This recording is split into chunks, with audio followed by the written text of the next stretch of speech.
Today, we're going to take a deep look at taxes and at the economy. We're going to talk about what should the top marginal tax rate be? Will businesses leave the country if we increase taxes on them? We'll talk about this thing called the Laffer Curve and how profits are measured in complicated taxes. We'll also look at some very notable public faceplants on the issue of taxation where truth has sort of seeped through the BS talking points that we often hear. And then we'll also talk about what is good for the economy. How do we measure what is good for the economy?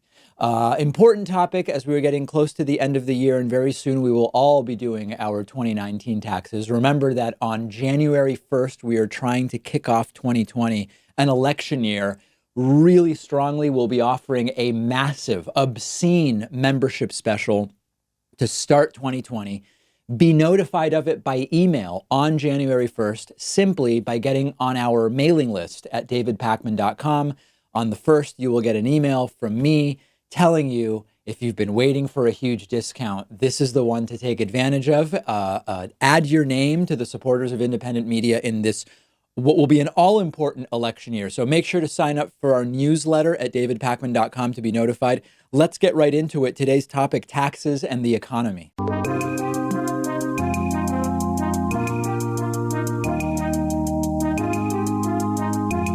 The David Pakman Show at davidpakman.com.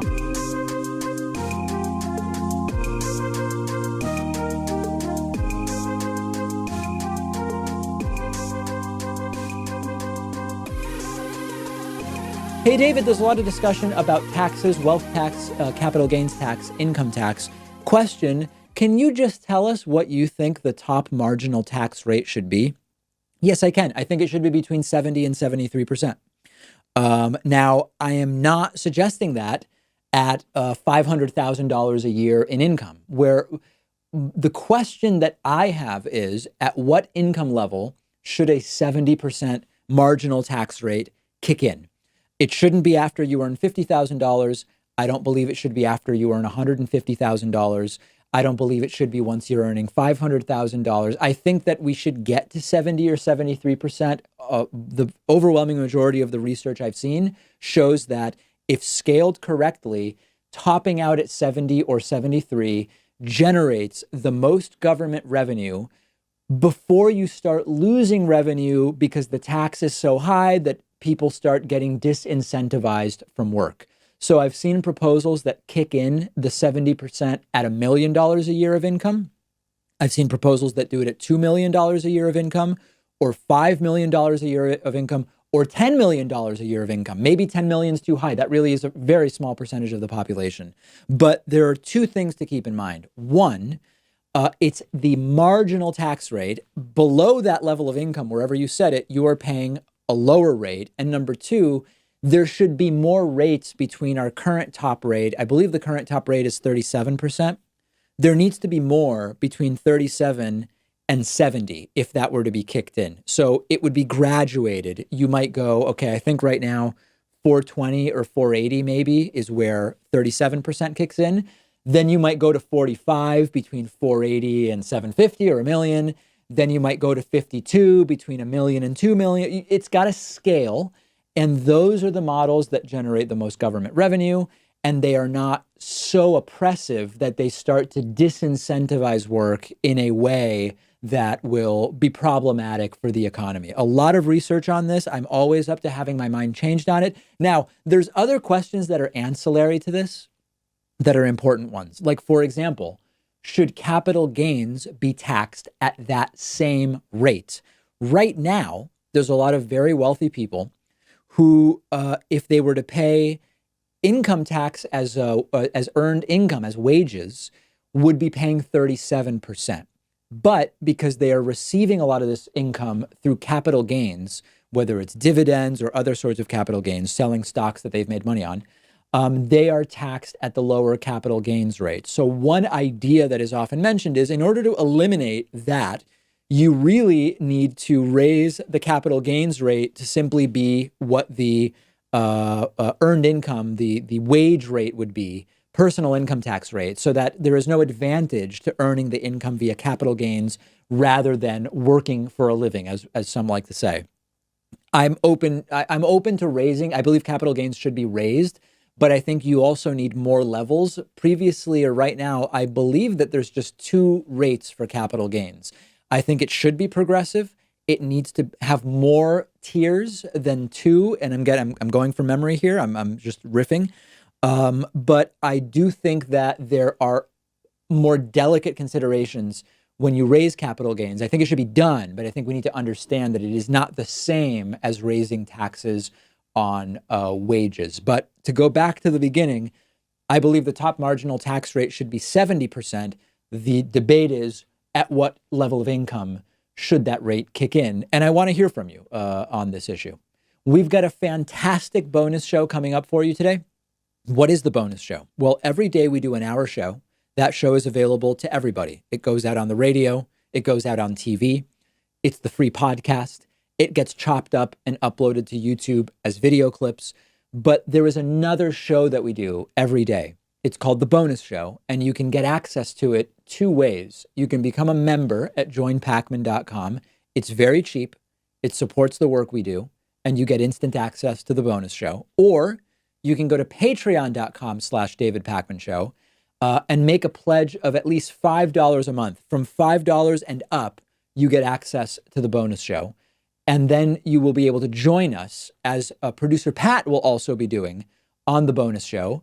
Pat now also hosting the Friday bonus show himself, much to the pleasure and dismay of different people in the audience. Pat will talk to you very, very shortly. Next question today is from Lopez. Lopez says, won't businesses just move to other countries if we increase taxes on them? Basically, the answer is no, not in any statistically significant way. This is a very common canard that's floated by the anti-tax right in the United States and maybe also in Europe, although I follow that less closely. The idea here is if you are a corporation and the government increases your taxes, you would be incentivized to move your operation to some other country that has a lower tax rate. There's a couple things that we have to discuss there, but let's start with the sort of most basic. I mean, American companies mostly are American. Yes, there are multinationals which already are doing business all over the world, and they can more easily move their headquarters, if not all physical presence. But what you have to remember is a lot of those companies have already established all sorts of tax shelters and havens. So that's not going to dramatically change. If they've already determined, well, we do better by having an Irish headquarters, but we still have the American presence because we have the United States as such a major market. That is one reason why they are not going to say we're going to relinquish our position in the United States altogether.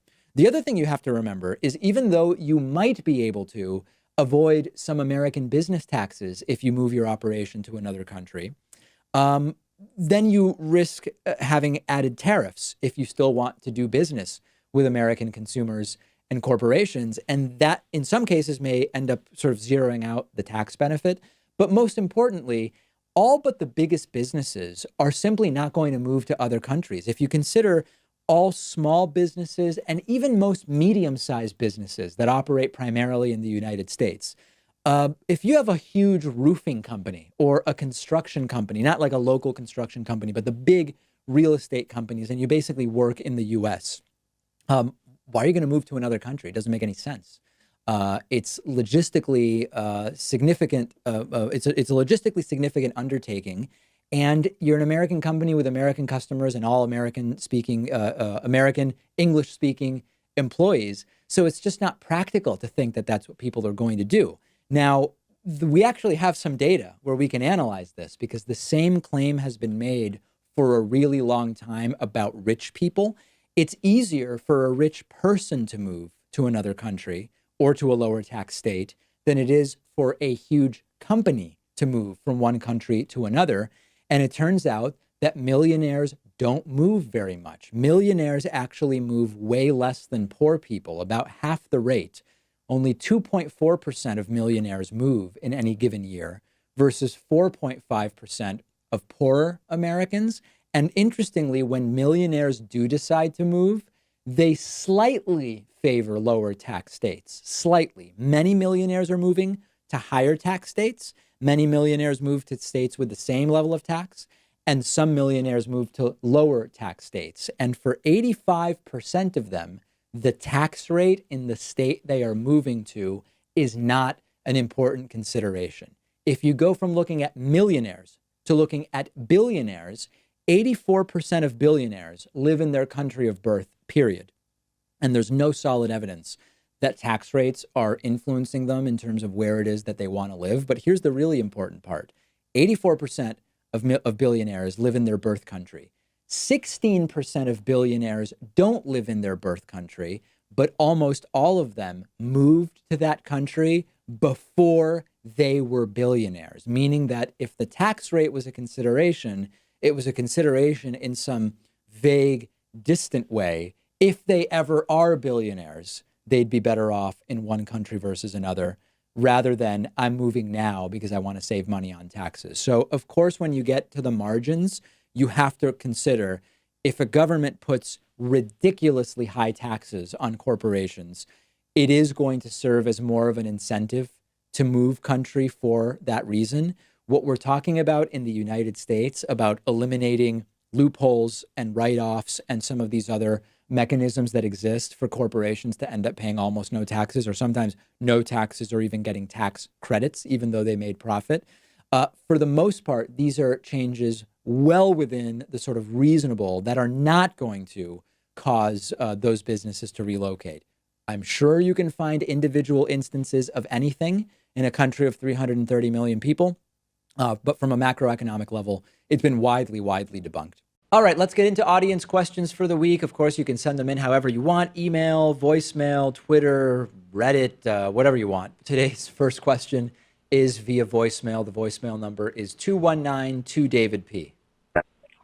Hey, David, I wanted to ask you about the Laffer Curve. I hear a lot of people on the left often lampoon the idea of the Laffer Curve because it seems to be associated with Reaganomics.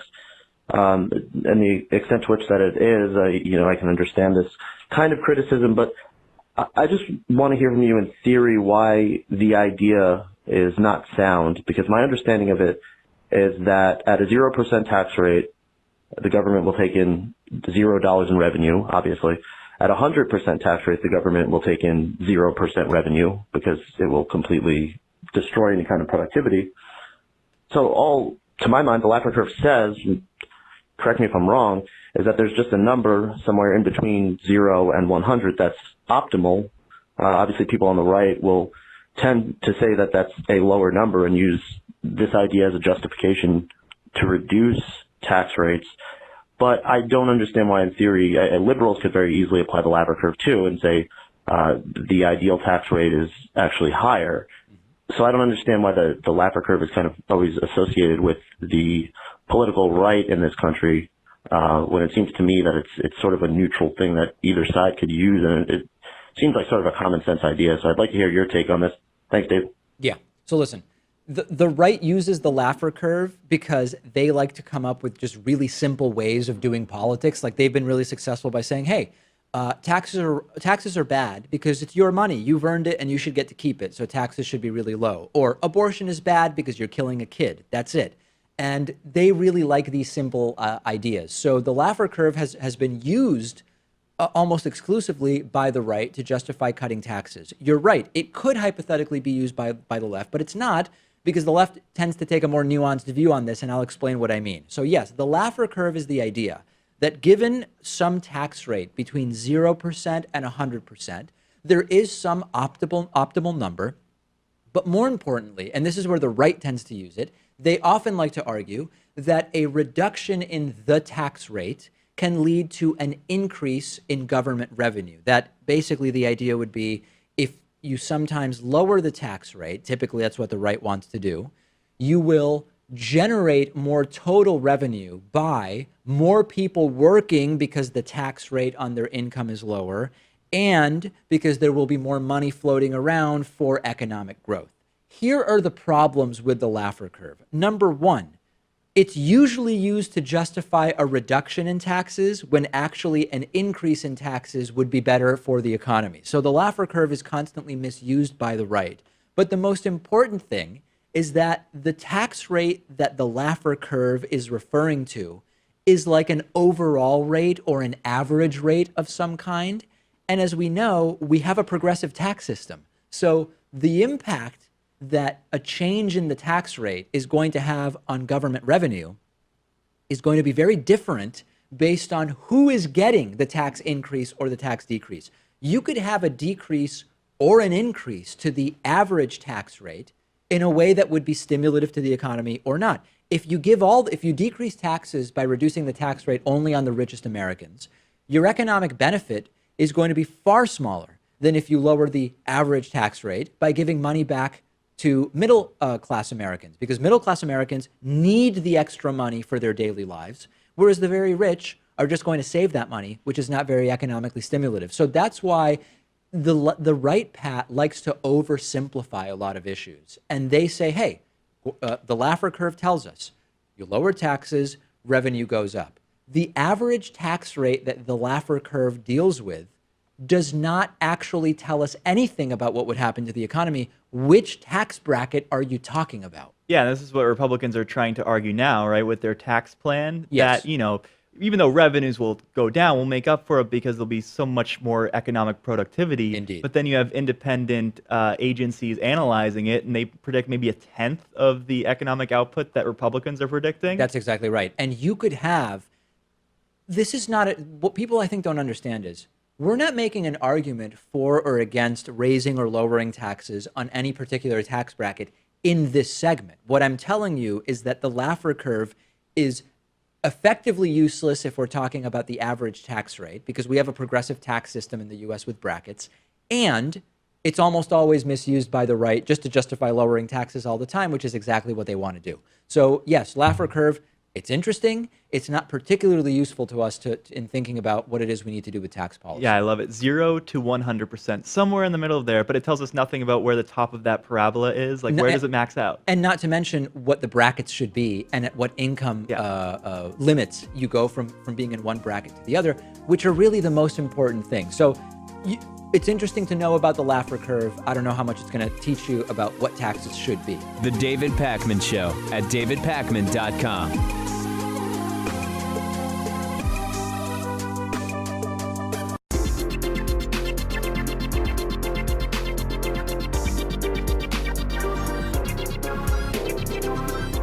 The David Pakman Show at davidpakman.com.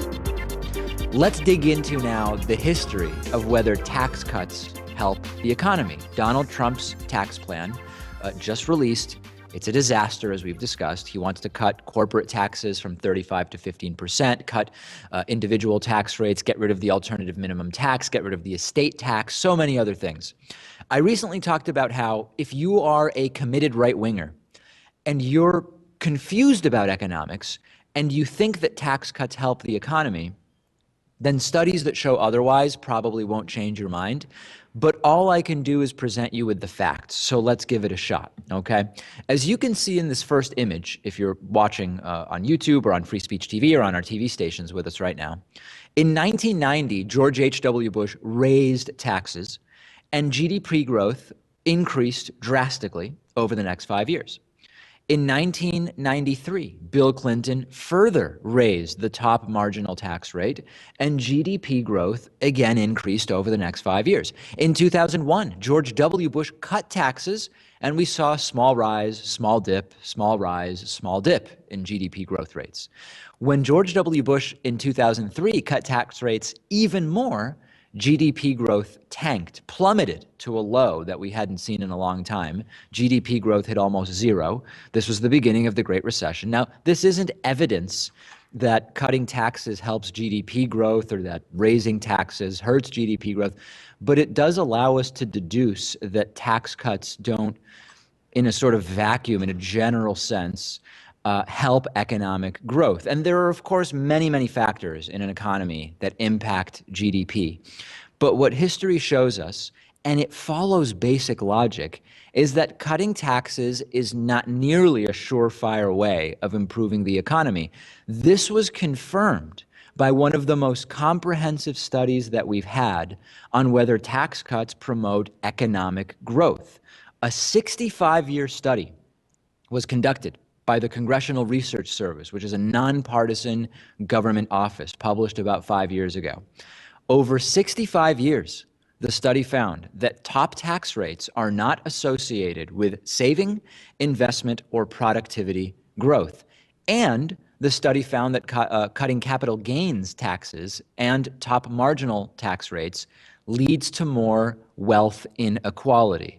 And that's obvious. Why wouldn't that be the case? When rich people are given tax breaks, they mostly pocket the money because they don't need the money. The money doesn't trickle down and get spread through the economy in this way that a lot of right-wingers, supply-siders like to tell us. In the 1950s, when the top marginal tax rate was above 90%, both real GDP and real per capita GDP were growing twice as fast as they are today, when the top marginal tax rate was is 35%. Since 1945, the average tax rate paid by the top 10th of 1% of the wealthiest people has fallen from 50 to 25%. And during that time, their share of income, their portion of all income earned in the United States, rose almost 3 times, from just over 4% to just over 12%. This means what? When you cut rich people's taxes, not only do they pay less in taxes, they're able to start earning much more, and wealth inequality gets even worse. This next image shows the tax rates of the top 0.1% and 0.01%. They decreased drastically from 1945 to 2009, and compare that to this next image of how their share of total income changed. Hint, it went up significantly. By the way, this also debunks the right-wing talking point that taxes are higher than ever. So Donald Trump's proposed cuts will appeal to supply-siders.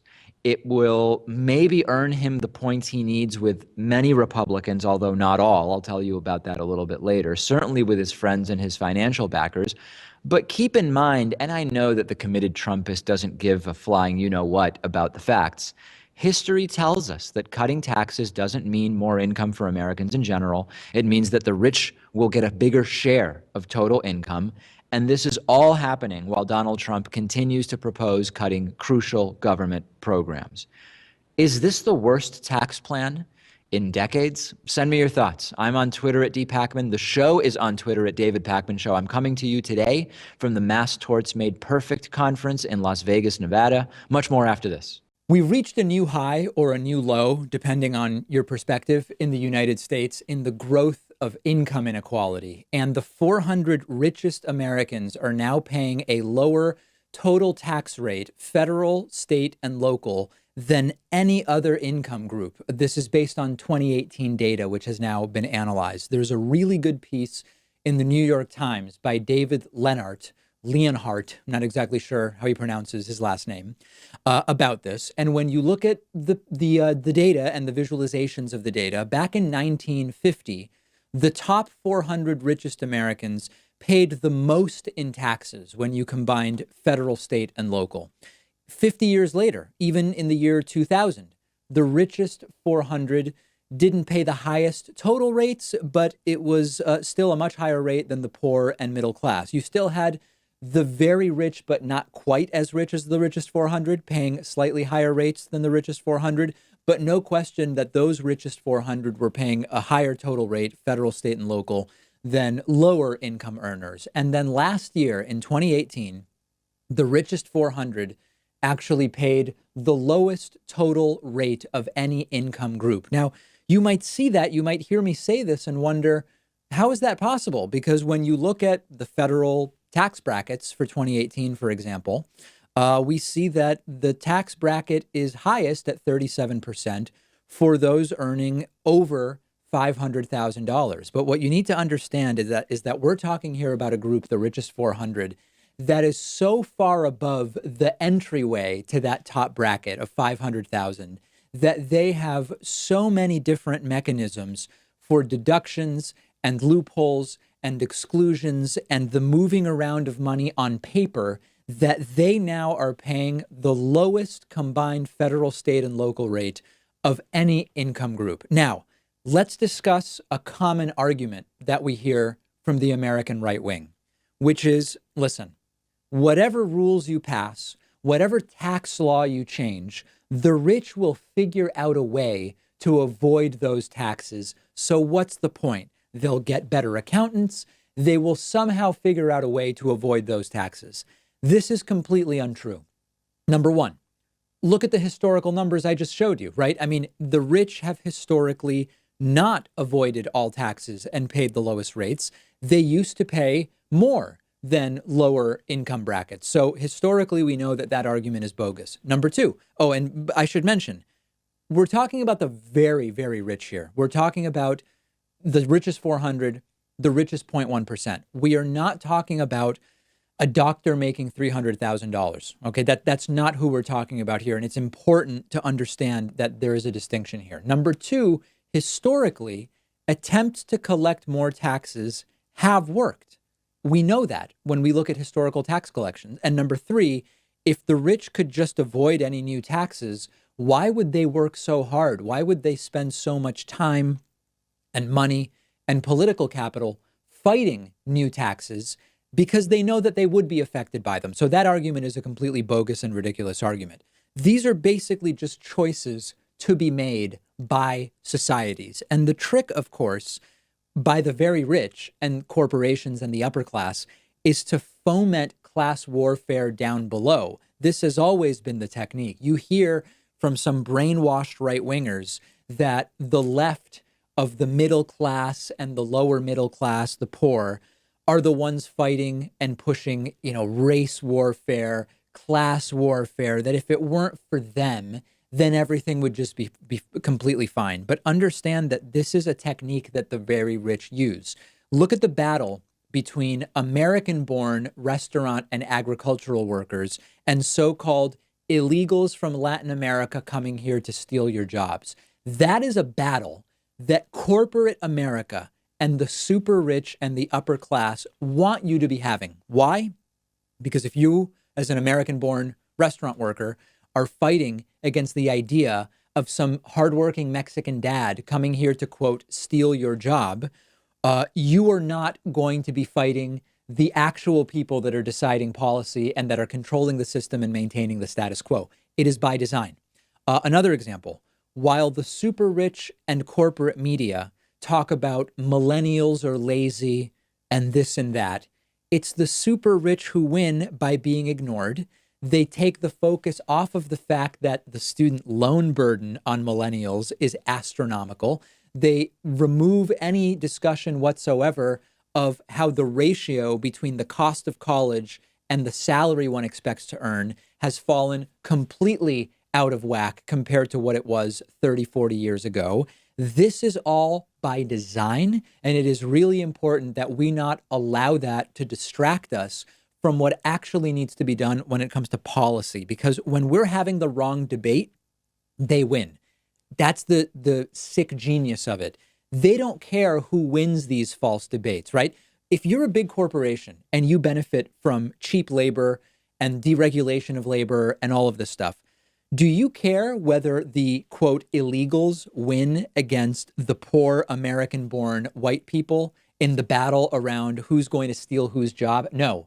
The fact that it's a battle that is even going on means that you win. And this is what we fundamentally have to understand when we look at these numbers. So inequality certainly getting worse and worse, partially on the back of a tax code that now has the richest 400 Americans in the lowest total tax bracket when you combine federal, state, and local. The David Pakman Show at davidpakman.com.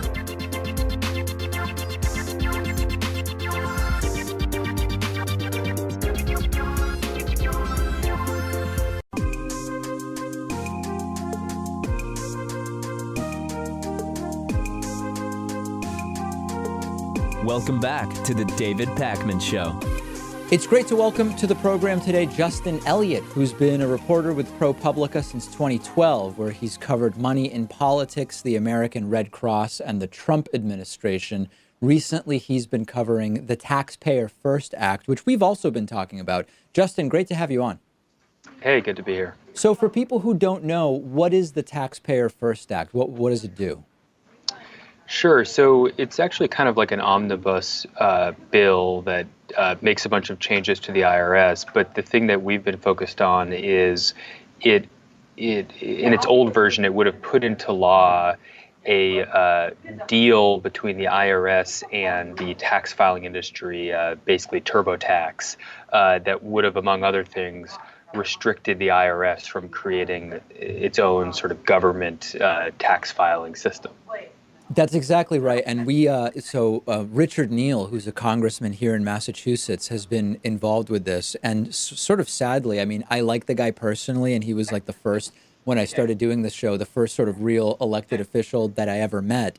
But I'm not particularly thrilled with his role in this. And it's not necessarily a unique role. I mean, this is actually relatively uncontroversial within some sort of establishment circles in the House and Senate, that there seems to be a sort of you scratch our back, we'll scratch yours, sort of crony capitalist. I mean, it's like the worst of the worst in an area that a lot of people don't even know is taking place in a sense.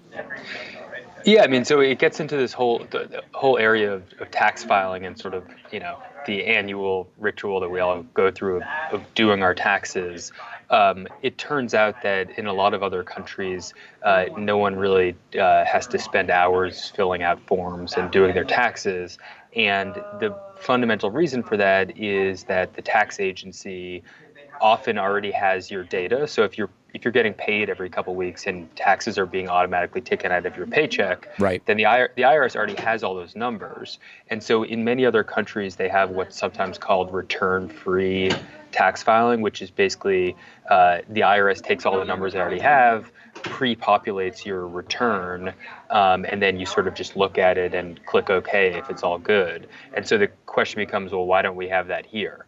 And the answer, or at least part of the answer, is that TurboTax, the company that makes it, Intuit, and the rest of the industry have been lobbying against that kind of system for at least 20 years at this point. Yeah, and so the way this works is pretty simple, which is if you make money off of a process that is perceived as too complicated to do, or actually is too complicated to do without these pieces of software, you're far more likely to buy one of these pieces of software and pay the filing fees. Now, what a lot of people don't know, and correct me if I'm wrong, I'm going off the top of my head, if you make under some certain amount of money a year, it might be in the 60,000s, federal filing already is free, and those companies like TurboTax provide that free federal filing, but they just don't make it too easy to figure that out for yourself.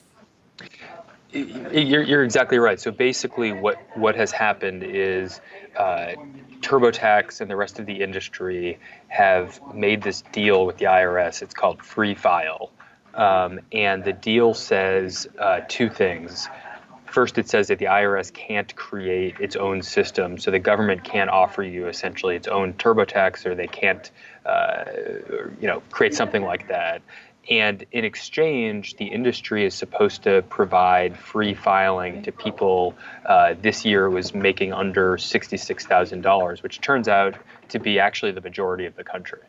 Yeah, and then what you experience, and when you actually go to choose the version of TurboTax or whatever that you're going to use, it doesn't, it's not made evident that there is such an option, and instead you're immediately sort of upsold with, if you want to maximize your deductions, take advantage of Deduction Finder. If you have any Schedule C income or did any sort of work on the side, you should get the small and home business edition or something along those lines. Now, what's important to understand is that does not account for the state filing, where, correct me if I'm wrong, those costs are actually regulated at the state level and are not free on the basis of income. It's a whole sort of complicated patchwork. And so at the heart of it is, as I mentioned, there's this program called Free File that actually literally most Americans, 70%, should be able to use to file at least federally for free. But what TurboTax and Intuit, the company that makes TurboTax, has done is create a separate product that very confusingly is called just Free. So Free File and free are different things. And almost no one actually finds the sort of truly free Free File version, because Intuit advertises this other version. And if you end up in this quote unquote free edition, in fact, many people will end up having to pay $100, $200, even though if they had just gone to a different website, it would have actually truly been free. And this is essentially a significant part of the company's business model at this point. What's the argument that the government makes for kneecapping itself on this? In other words, we can kind of try to infer what's going on behind the scenes, but what is the sort of public-facing explanation that the government says, we believe in restricting ourselves in this way? That's a really good question. I've actually never heard anyone at the IRS address that aspect of it. I would be very interested to hear their answer. I mean, we've asked them about this. What they will say more generally is that they support this program because it's a public-private partnership where the government, instead of having to spend money on creating its own system and employing people, will sort of lean on this already existing private industry that's offering this product for free, which sounds good and might be a good thing if people were actually using it, but in fact, something like 2 or maybe 3% of Americans who are eligible for this free file program actually use it. So virtually no one who's eligible actually uses it. And we've never really been able to get anyone in the government to comment on why those numbers are so low and sort of what their thinking is in the program. This seems to me like one of those things that is really negatively affected by the way that our election system works and the way that appropriating money works. Because if you want to, it would take longer, certainly would be my guess, than like a term in the House to make this a reality if the government did want to develop its own system and software. It might even take longer than a presidential term. And so in the short term, if you want to push this forward, you would have all of these elected officials who are not actually going to be around in all likelihood, or might not be around when it actually becomes real, but they have to take the sort of political hit of saying they want to spend the money and appropriating the money and the political football of debt and deficit. Why bother, right? They can just accept contributions from these industries and keep doing what they're doing.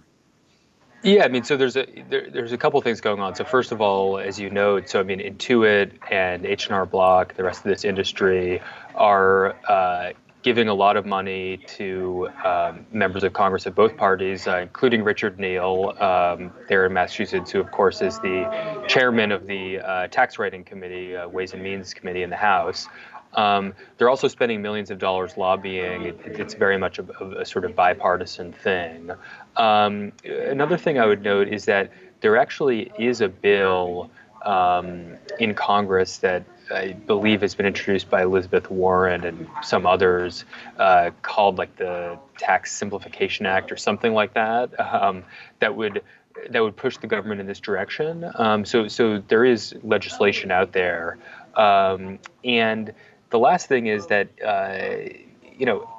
I think you're right that it would be a sort of heavy lift for, first of all, for Congress to appropriate money to the IRS to sort of create its own system. But there is another option, which is the government could just sort of contract with one of the companies to create a system. And actually, the Pentagon already does this. If you're in the military, there's a whole special military tax filing service that's just a contract that is presumably much cheaper when you're talking about how much money people are ultimately spending than individual consumers going to like turbotax.com. That's super interesting. It's like taking Medicare and expanding it to Medicare for all. It's taking the system that's already in place for members of the military and saying, hey, we could conceivably expand this to include everybody. What else does this act, the Taxpayer First Act, do outside of what we've been talking about so far that maybe is less publicized but important? Yeah, so there's a whole bundle of sort of technical and boring changes to the administration of the IRS. One of the other kind of headline provisions of it is, and I think this is one of the reasons why it got a lot of Democratic support also, is that it restricts private debt collectors from going after lower income people who owe back taxes, essentially, which apparently is a practice that currently happens, which I didn't know before I started writing about this. And I believe it also gives some money to to another tax prep program, volunteer tax prep for lower income people, which is called VITA. So there's a couple things like that, but it's generally, this bill was sort of non-controversial, except for this free file provision, which after we started writing about it and writing about the company's practices and sort of tricks to get people away from this truly free version, that provision actually was stripped from the bill a week or two ago. So it's no longer in there. So let's go back to what you said about debt collectors and people who owe back taxes. I want to understand exactly what they're doing. The idea is that the debt collector would target low-income people who owe back taxes. For what exactly? Do they fraudulently claim that they will help them with their back taxes, or are they taking advantage of people who might have other outstanding debts on the basis that knowing they owe back taxes, they might be more manipulatable in some way? My understanding of it is that actually the IRS these days uses private debt collectors to go after people who have not paid their taxes in some previous year. Understood. So they owe back taxes. And I believe this is actually a recent development, the use of private debt collectors in the last several years. So what this bill does is it says below a certain income cap, we don't want these private debt collectors going after people.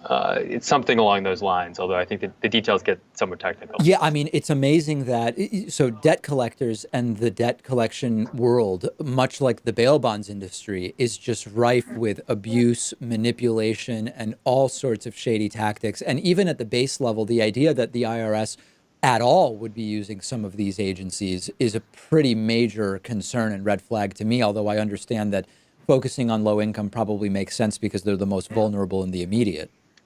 Yeah, and I think this is also part of a larger trend that actually my colleagues here at ProPublica have been writing about, which is that the IRS, obviously no one's really excited about the IRS and you probably don't want to ever personally interact with the IRS, but it's actually been gutted in recent years. The budget's been cut. They've had a huge loss in the number of people that work there.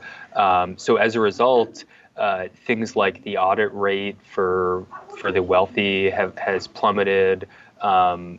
Corporate tax collections have gone down. So this is my sense is that the use of private debt collectors is one small part of this larger story of the IRS just being gutted, and so they can't do basic functions anymore that they used to do. And what's important to understand is that is seen as a feature and not a bug by those who claim to be about small government and taking power away from the government when it comes to taxation and tax collection. When I hear you say that sounds like a problem, but there's a huge political contingent in this country that says, oh, that's good. We want the IRS to be hampered in what it's able to do. Yeah, that's right. And I think they would argue that, the agency's too large and it's too strong. We don't want a strong tax collection agency. And this goes back to, to at least the 90s when you may remember there were congressional hearings in the mid 90s, I believe, about how the IRS had sort of gotten out of control. And that's kind of the modern roots of this whole movement. Yep, it's been around for a while, and it will sometimes resurface, including under the Obama administration during the so-called political targeting of on the basis of the political orientation of nonprofits for audits, which we, of course, learned was not what it was made out to be.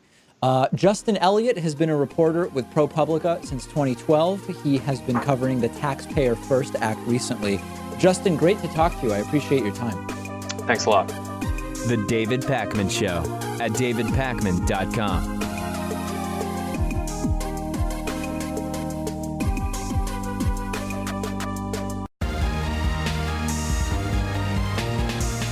The David Pakman Show at davidpakman.com. The World Economic Forum took place in Davos over the last few days, and a whole bunch of interesting stuff came out of it. Some really, really interesting commentaries about The situation in Venezuela happened, which we may talk about a little bit later in the week, but that's not what I want to talk about today. Michael Dell of Dell Computers was asked about his view on this idea floated by Congresswoman Alexandria Ocasio-Cortez to have a top marginal tax rate of 70%. And Michael Dell, not surprisingly, said he doesn't support it, which is totally fine. I mean, he stands to be taxed a lot with something like that. But he also claimed that it doesn't work. He actually says, tell me some place where such a high top marginal tax rate worked. And I'm going to play the video for you. And it is just so delightful to see Michael Dell instantly schooled by MIT professor Eric Brynjolfsson, who explained that, hold on a second, it actually has worked in the United States. And this is just so good. Let's take a look at the entire moment from the panel. Michael Dell being asked the question, then saying, well, where has anything like that worked? And then the professor explains to him, well, it's actually worked in the United States where you've built your business. There are growing calls to address these inequalities, particularly the wage inequality, with more taxes. In particular, in the United States, there's been a call by Congresswoman Ocasio-Cortez to tax people earning over $10 million at a 70% tax rate. The current top rate in the United States is 37%. Michael Dell, do you support this?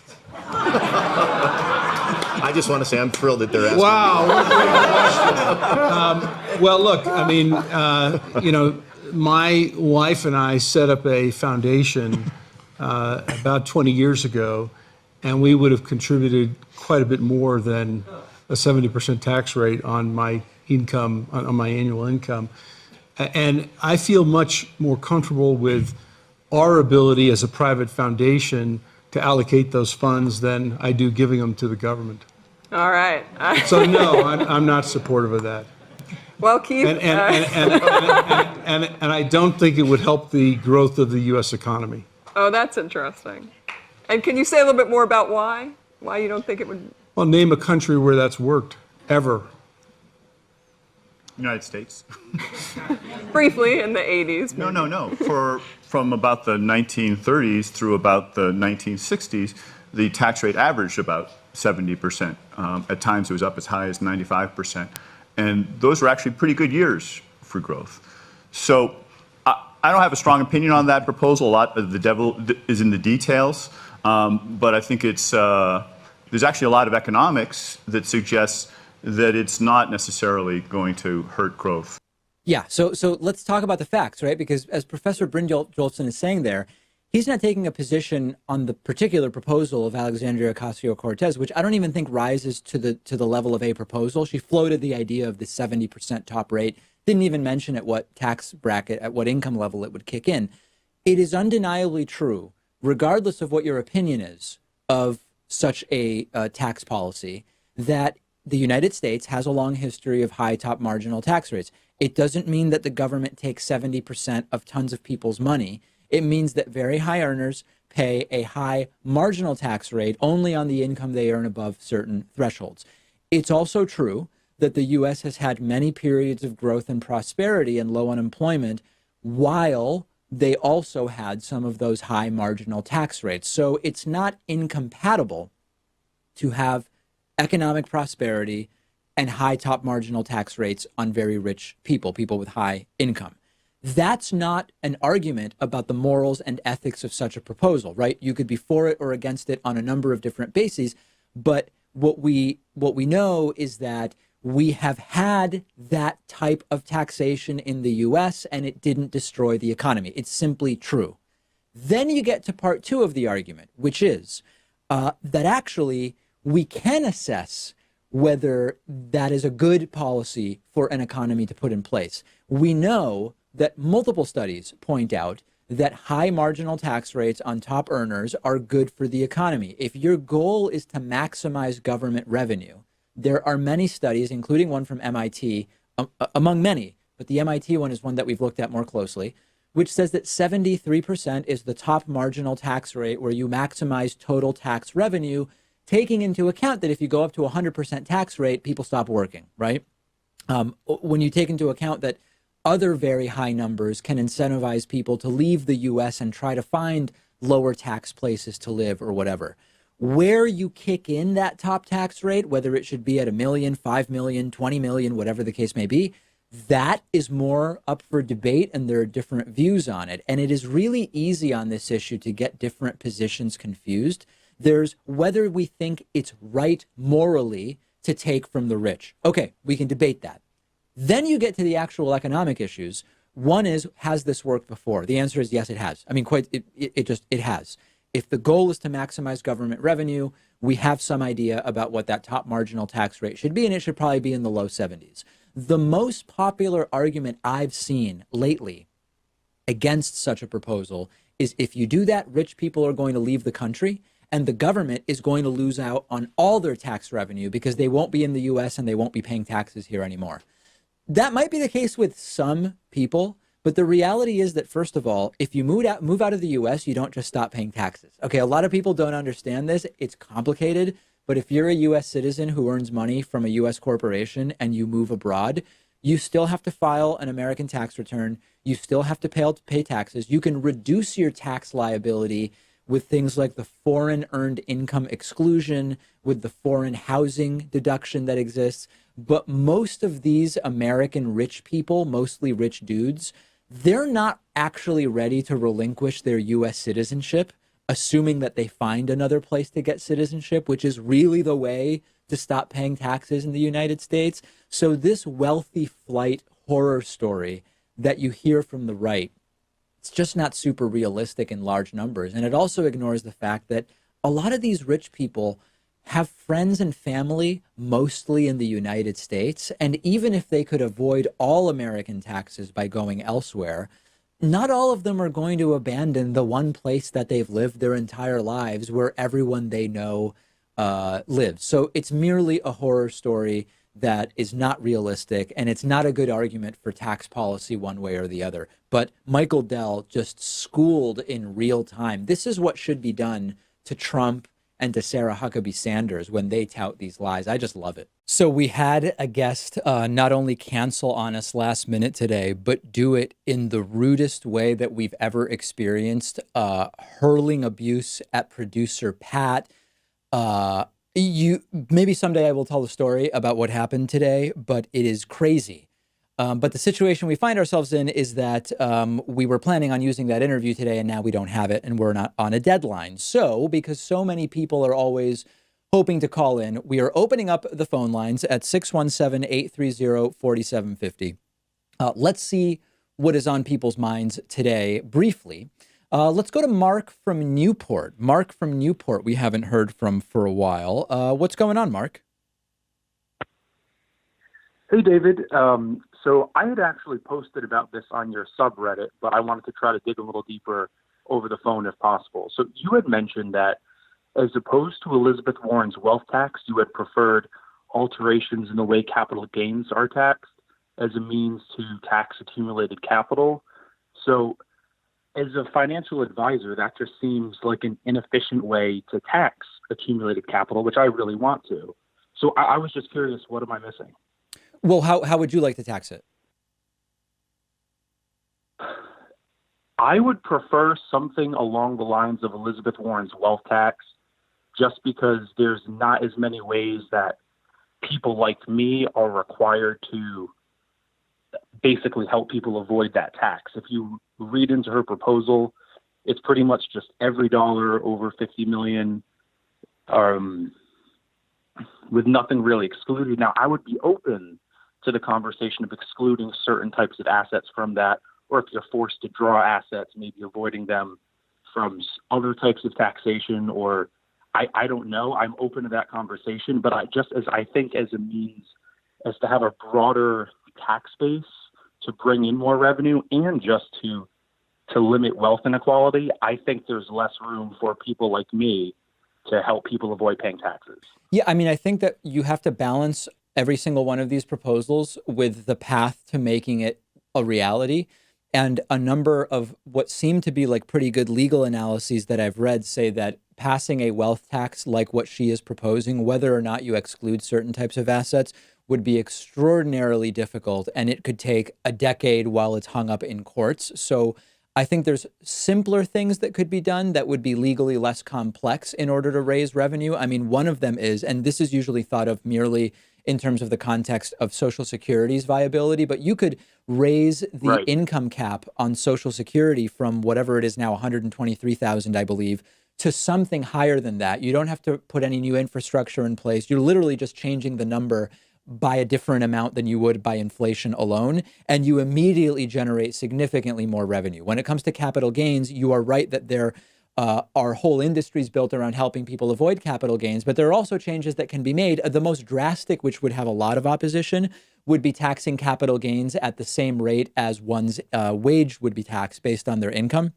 That would be but you still extremely get to choose when you difficult. realize the gain. I'm sorry, what was that? Oh, I'm sorry to interrupt. You still get to choose when you realize the gain, and then you can still orient your investment allocation to ones you can that keep are the more gains suitable to unrealized. high There's no capital question gains, about but it. there's no question about it. It's not a silver bullet for sure.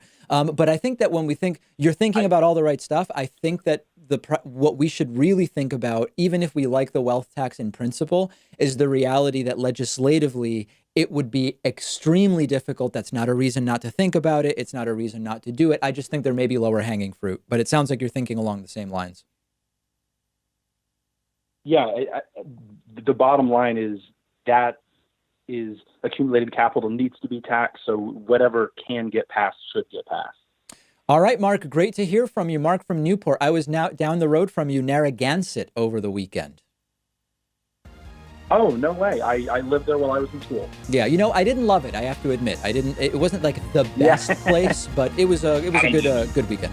All right, Mark, great to hear from you. Appreciate the call.